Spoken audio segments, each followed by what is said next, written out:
AP Congress chief YS షర్మిలకు ఘోర అవమానం అయితే జరిగింది. కాంగ్రెస్ పార్టీ రాష్ట్ర అధ్యక్షురాలుగా ఉన్న ఆమెకు ఆహ్వానం పంపలేదు తమిళనాడు సీఎం స్టాలిన్. కేంద్ర ప్రభుత్వం నిర్వహిస్తున్న డీలిమిటేషన్ ప్రక్రియలో దక్షిణాది రాష్ట్రాలకు అన్యాయం జరుగుతుండటంపై స్టాలిన్ ఉద్యమిస్తున్నటువంటి సంగతి తెలిసిందే. చెన్నై వేదికగా నిన్ననే ఉద్యమ భేటీని నిర్వహించారు.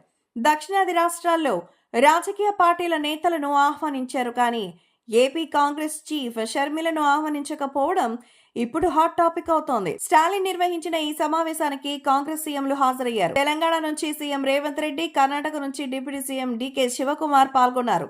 మరోవైపు కేరళ సీఎం పినరై విజయన్ సైతం వచ్చారు.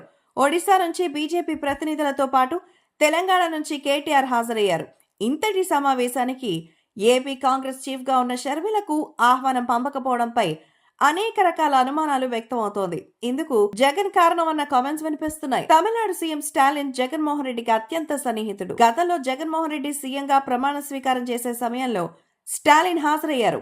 రాజకీయంగా కూడా పరస్పరం సహకారం అందించుకునేవారు. కేవలం జగన్మోహన్ రెడ్డి మూలంగానే షర్మిలను స్టాలిన్ ఆహ్వానించలేదా, లేకపోతే ఆమె స్థాయి అంత కాదని భావించారా అనేది తెలియాల్సింది. ఇది ముమ్మాటికి ఇండియా కూటమిలో కాంగ్రెస్ పార్టీకి అవమానంగా అయితే చెప్తూ ఉన్నారు.